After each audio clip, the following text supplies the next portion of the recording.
Hi ಎಲ್ಲರಿಗೂ ನಮಸ್ಕಾರ. ನಾನು ಚೈತ್ರ ಯೋಗೇಶ್, ಪ್ರತಿಲಿಪಿಯ ಪುಟ್ಟ ಬರಹಗಾರ್ತಿ. ಅನ್ವೀಕ್ಷಾ ಯೂಟ್ಯೂಬ್ ಚಾನಲ್ನ ಮತ್ತೊಂದು ವಿಡಿಯೋಗೆ ಎಲ್ಲರಿಗೂ ಆತ್ಮೀಯವಾದ ಸ್ವಾಗತ. ನಿನ್ನೆ ಪ್ರೀತಿಸುವ ಎಂದು ಕತೆ ಹಿಂದಿನ ಸಂಚಿಕೆಯಲ್ಲಿ ನಾವು ಮೈಥಿಲಿ ಅಗ್ನಿಗೆ ತಿಳಿಸಿ ಅವನ ಕೋಣೆಯಿಂದ ಹಾಗೂ ಮನೆಯಿಂದ ಹೊರಗೆ ಬರುವಾಗ ಎರಡು ಕಣ್ಣುಗಳು ಮೈಥಿಲಿಯನ್ನೇ ಗಮನಿಸಿದ್ದನ್ನು ನೋಡಿದ್ದೇವೆ. ಈ ಸಂಚಿಕೆಯಲ್ಲಿ ನಾವು ಆ ಎರಡು ಕಣ್ಣುಗಳು ಯಾವುದು, ಯಾಕೆ ಮೈಥಿಲಿಯನ್ನು ಗಮನಿಸಿದ್ವು, ಮುಂದೇನಾಗುತ್ತೆ ಅನ್ನೋದನ್ನು ನೋಡೋಣ. ಈಗಾಗಲೇ ಡ್ರೈವರ್ಗೆ ಅಗ್ನಿ ಕಾಲ್ ಮಾಡಿ ಹೇಳಿದ್ದ ಕಾರಣ ಡ್ರೈವರ್ ಕಾರ್ ಬಳಿಯ ನಿಂತು ಮೈಥಿಲಿ ಸಲುವಾಗಿ ಕಾಯ್ತಾ ನಿಂತಿದ್ದ. ಮೈಥಿಲಿ ಬರ್ತಾ ಇದ್ದ ಹಾಗೆ, ಮೇಡಮ್ ಬನ್ನಿ, ನಿಮಗಾಗಿನೇ ಕಾಯ್ತಾ ಇದ್ದೆ ಎಂದು ಅವಳಿಗಾಗಿ ಕಾರಿನ ಬಾಗಿಲು ತೆಗೆದು ಹೇಳಿದ್ದ. ಅಯ್ಯೋ ಅಣ್ಣ, ನೀವು ಕಾರಿನ ಬಾಗಿಲು ತೆಗೆದು ಇದೆಲ್ಲ ಕೆಲಸ ಮಾಡೋದೆಲ್ಲ ಬೇಡ, ಡೋರ್ ನಾನೇ ಹಾಕ್ಕೊಳ್ತೀನಿ, ನೀವು ಬಿಡಿ ಎಂದು ಮೈಥಿಲಿ ವಿನಯದಿಂದ ಹೇಳಿದ್ಲು. ಆಯ್ತಮ್ಮ ಎಂದ ಆ ಡ್ರೈವರ್ ತನ್ನ ಸೀಟಲ್ಲಿ ಹೋಗಿ ಕುಳಿತು ಸೀಟ್ ಬೆಲ್ಟ್ ಧರಿಸಿ ಕಾರಿಗೆ ಚಾಲನೆ ನೀಡಿದರು. ಮೈಥಿಲಿ ಮನೆಯಿಂದ ಹೊರಗೆ ಹೋಗಿದ್ದು, ಅವಳು ಅಗ್ನಿ ಕಾರಲ್ಲಿ ಹೋಗಿದ್ದನ್ನು ಕೂಡ ನೋಡಿದ ಆ ಎರಡು ಕಣ್ಗಳ ಒಡೆಯರು ಸುಮ್ಮನೆ ನಕ್ಕು ಅಲ್ಲಿಂದ ಸರಿದು ಹೋಗಿದ್ದರು.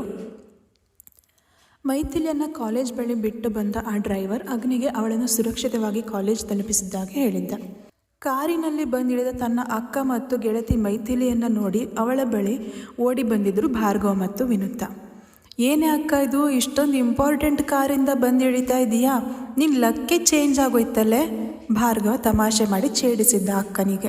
ವಿನುತಾ ಕೂಡ ಗೆಳತಿಯನ್ನು ಕಾಡಿಸಲು ಸಿಕ್ಕ ಅವಕಾಶವನ್ನು ಬಿಟ್ಟು ಕೊಡದೆ ಅವಳು ಕೂಡ ರೇಗಿಸಿದ್ಲು. ನೀವು ಅಂದ್ಕೊಂಡ ಹಾಗೆ ಏನೂ ಇಲ್ಲ, ಸ್ಕೂಟಿ ತರೋದಕ್ಕೆ ಅಂತ ಹೋಗಿದ್ದೆ, ಆದರೆ ಆಗಲಿಲ್ಲ. ಅದಕ್ಕೆ ಅಗ್ನಿ ಅವರೇ ಅವರ ಕಾರಲ್ಲಿ ಡ್ರೈವರ್ ಹತ್ರ ಹೇಳಿ ಡ್ರಾಪ್ ಮಾಡೋದಕ್ಕೆ ಹೇಳಿದರು. ಲೇಟ್ ಆಗಿದ್ದಕ್ಕೆ ನಾನು ಬಂದೆ. ಮೈಥಿಲಿ ತಾನು ಕಾರಲ್ಲಿ ಬಂದಿದ್ದಕ್ಕೆ ಅರ್ಧ ಸತ್ಯ ಮತ್ತು ಅರ್ಧ ಸುಳ್ಳನ್ನು ಬೆರೆಸಿ ಹೇಳಿದಳು. ಅಗ್ನಿಗೆ ಆಕ್ಸಿಡೆಂಟ್ ಆಗಿದ್ದರ ಬಗ್ಗೆ ಇಷ್ಟೊಂದು ವೃತ್ತಾಂತಗಳು ಇವೆ ಅನ್ನೋದನ್ನು ಇವರ ಬಳಿ ಅವಳು ಚರ್ಚಿಸೋದಕ್ಕೆ ಹೋಗಲಿಲ್ಲ. ಇತ್ತ ಅಗ್ನಿ ಮೈಥಿಲಿ ಮನೆಯಿಂದ ಹೋಗುತ್ತಿದ್ದ ಹಾಗೆ ಮೈಥಿಲಿ ಅವನಿಗಾದ ಅಪಘಾತದ ಬಗ್ಗೆ ಅವಳು ವಿವರಿಸಿದ ರೀತಿಯನ್ನು ಕಂಡು ಬೆರಗಾಗಿ ಅವಳನ್ನು ಮೆಚ್ಚಿದ್ದ. ಎಷ್ಟು ಸಣ್ಣ ವಿಷಯಗಳನ್ನು ಕೂಡ ಅಚ್ಚುಕಟ್ಟಾಗಿ ಗಮನಿಸಿದ್ದಾರೆ ಇವರು. ಅವ್ರು ಹೇಳಿದ ಎಲ್ಲ ವಿಷಯಗಳನ್ನು ನಾನು ಎಷ್ಟೇ ಯೋಚಿಸಿದರೂ ಕೂಡ ಮೈಥಿಲಿ ಹೇಳಿದ ಹಾಗೆ ನನಗೂ ಇದು ಪ್ರೀ ಪ್ಲ್ಯಾನ್ಡ್ ಅನ್ನೋ ಅನುಮಾನ ಬಲವಾಗ್ತಲೇ ಇದೆ. ಆದರೆ ಇದನ್ನು ಯಾರು ಮಾಡಿದ್ದು, ಯಾಕೆ ಮಾಡಿದ್ದು ಅಂತ ಕಂಡುಹಿಡಿಯೋದು ಹೇಗೆ? ಅಗ್ನಿ ತನ್ನಲ್ಲೇ ಯೋಚಿಸುತ್ತಾ ಕುಳಿತಿದ್ದ. ಅಭಿರಾಮ್ ಅಂದು ಅಗ್ನಿಯ ಸಲುವಾಗಿ ಅವನಿಗೆ ತನ್ನನ್ನು ಬಿಟ್ಟರೆ ಮನೆಯಲ್ಲಿ ಬೇರೆ ಉಳಿದ ಸದಸ್ಯರ ಜೊತೆಗೆ ಅಷ್ಟೊಂದು ಒಡನಾಟ ಇಲ್ಲ ಎನ್ನುವುದನ್ನು ಅರಿತು ಬೇಗನೆ ಮನೆಗೆ ಬಂದಿದ್ದ. ಆಫೀಸ್ ಕೆಲಸವನ್ನೆಲ್ಲ ಮನೆಯಲ್ಲೇ ಕುಳಿತು ಮಾಡುವ ಯೋಚನೆ ಮಾಡಿಕೊಂಡು ಬಂದಿದ್ದವನು ಮೊದಲು ಹೋಗಿ ತನ್ನ ಅಗ್ರಜನನ್ನು ಮಾತನಾಡಿಸೋದಕ್ಕೆ ಹೋಗಿದ್ದವನು. ತಮ್ಮನೊಂದಿಗೆ ಹಾಗೆ ಮಾತನಾಡುತ್ತಾ ಕುಳಿತ ಅಗ್ನಿಗೆ ಅದೇನನ್ನಿಸುತ್ತೋ ಏನೋ, ಅಭಿರಾಮ್ ಬಳಿ ಬೆಳಗ್ಗೆ ಮೈಥಿಲಿ ತನ್ನೊಂದಿಗೆ ಚರ್ಚಿಸಿದ ವಿಷಯಗಳನ್ನು ಈಗ ತಮ್ಮನೊಂದಿಗೂ ಕೂಡ ಸೂಕ್ಷ್ಮವಾಗಿ ವಿವರಿಸಿದ್ದ. ತನ್ನ ಅಗ್ರಜ ಹೇಳಿದ ವಿಷಯಗಳನ್ನು ಕೇಳಿದ ಅಭಿರಾಮ್ಗೆ ಆತಂಕವೇ ಆಗಿಬಿಟ್ಟಿತ್ತು. ಅದೇ ಆತಂಕದ ಧ್ವನಿಯಲ್ಲಿ, ಅಗ್ರಜ, ಹಾಗಾದರೆ ನಾವು ಫ್ರೆಂಡ್ ಹೇಳಿದ ಹಾಗೆ ಪೊಲೀಸ್ ಸಹಾಯ ಕೇಳೋದು ಬೆಸ್ಟ್ ಅನಿಸುತ್ತಲ್ವಾ, ನಾವೇ ಯಾಕೆ ರಿಸ್ಕ್ ತಗೋಬೇಕು ಅಂತ ಕೇಳಿದ್ದ ಅವನು. ತನ್ನ ತಮ್ಮನ ಮಾತಿಗೆ ಬೇಡ ಎಂಬಂತೆ ಅಡ್ಡಡ್ಡ ತಲೆ ಆಡಿಸಿದ ಅಗ್ನಿ, ಬೇಡ ಅಭಿ, ನಾವು ಪೊಲೀಸ್ ಸಹಾಯ ತಗೊಂಡ್ರೆ ಇದರಿಂದ ಅಪರಾಧಿಗಳು ತಪ್ಪಿಸಿಕೊಳ್ಳೋ ಸಾಧ್ಯತೆ ಇರುತ್ತೆ. ಹಾಗಾಗೋದು ಬೇಡ ಅಂತಲೇ ಮೈಥಿಲಿ ಕೂಡ ಈ ಸಲಹೆಯನ್ನು ಕೊಟ್ಟಾಗ ನಾನು ನಿರಾಕರಿಸಿದ್ದೆ. ಇದನ್ನು ಪರ್ಸ್ನಲ್ ಆಗಿ ನಾನೇ ಹ್ಯಾಂಡಲ್ ಮಾಡ್ತೀನಿ, ಆದರೆ ನೀನು ಮಾತ್ರ ಮನೆಯವ್ರ ಜೊತೆ ಈ ವಿಷಯನ ಯಾವುದೇ ಕಾರಣಕ್ಕೂ ಚರ್ಚೆ ಮಾಡಿಕೊಡ್ದು. ಹಾಗಂತ ನಾನು ನನಗೆ ರಿಕ್ವೆಸ್ಟ್ ಮಾಡ್ತಾ ಇಲ್ಲ, ಇದನ್ನು ನನ್ನ ಆರ್ಡರ್ ಅಂತ ತಿಳ್ಕೊಬೇಕು ನೀನು, ಅಗ್ನಿ ಗಂಭೀರವಾಗಿ ಹೇಳಿದ್ದ. ತಮ್ಮನ ತರಲೆ ಸ್ವಭಾವ, ವಾಚಾಳಿತನ ಅವನಿಗೆ ತಿಳಿದೇ ಇದೆ. ಮಾತಿನ ಮಧ್ಯದಲ್ಲಿ ಎಲ್ಲಾದರೂ ಈ ವಿಷಯನ ಬಾಯ್ಬಿಟ್ರೆ ಅನ್ನೋ ಆತಂಕ ಕೂಡ ಇದೆ ಅವನಿಗೆ. ಹಾಗಾಗಿ ರಿಕ್ವೆಸ್ಟ್ ಬದಲು ಆರ್ಡರ್ ಅಂತ ಹೇಳಿದ್ದ. ತನ್ನ ಅಗ್ರಜನ ಗಂಭೀರ ಧ್ವನಿಗೆ ಪ್ರತಿಯಾಗಿ ಅಭಿ, ಆಯಿತು ಅಗ್ರಜ, ನೀವು ಹೇಳಿದ ಹಾಗೆ ಕೇಳ್ತೀನಿ, ಆದರೆ ನೀವು ಮಾತ್ರ ಯಾವುದೇ ಕಾರಣಕ್ಕೂ ಈ ಘಟನೆಗೆ ಸಂಬಂಧಪಟ್ಟ ಹಾಗೆ ಏನೇ ವಿಚಾರ ಇದ್ರೂ ನನ್ನಿಂದ ಮುಚ್ಚಿಡೋ ಹಾಗಿಲ್ಲ. ಒಬ್ಬರೇ ಸಾಕ್ಷಿ ಹುಡುಕೋಕ್ಕೆ ಅಂತ ಹೋಗಿ ರಿಸ್ಕ್ ಕೂಡ ತಗೊಳ್ಳೋ ಹಾಗಿಲ್ಲ. ನಾನು ನಿಮ್ಮ ಜೊತೆಗೆ ಇರ್ತೀನಿ, ಇದಕ್ಕೆ ನೀವು ಒಪ್ಕೋಬೇಕು. ಅಭಿರಾಮ್ ಕೂಡ ಅಗ್ನಿಯಷ್ಟೇ ಗಂಭೀರವಾಗಿ ಕಂಡೀಷನ್ ಹಾಕಿದ್ದ.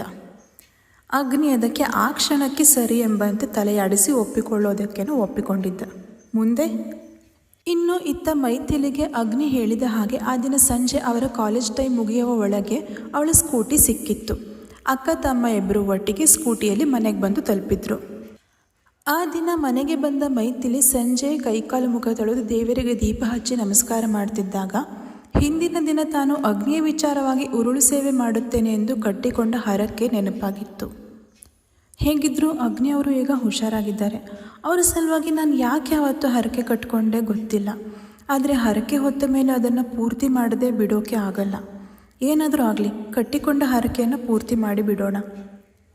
ನಾಳೆ ಹೇಗೂ ಶುಕ್ರವಾರ, ತಾಯಿ ಪಾರ್ವತಿ ಗುಡಿಗೆ ಹೋಗಿ ಸೇವೆ ಮಾಡಿ ಬಂದುಬಿಡೋಣ. ಮೈಥಿಲಿ ತನ್ನಲ್ಲಿಯೇ ಹೇಳಿಕೊಂಡು ತನ್ನ ಮುಂದಿನ ಕೆಲಸದ ಕಡೆಗೆ ಗಮನ ಕೊಟ್ಟಳು. ರಘುಪತಿ ರಾಘವ ರಾಜಾರಾಮ ಎನ್ನುತ್ತ ಹಾಡುವ ನಮ್ಮ ಹನುಮ, ನಮೋ ರಾಮ ಭಕ್ತ ನೀನೇ ಸರ್ವಶಕ್ತ. ರಾಮನ ಮುಖ್ಯ ಪ್ರಾಣ ಹನುಮ, ಹನುಮನ ಪ್ರಾಣ ರಾಮ ನಾಮ.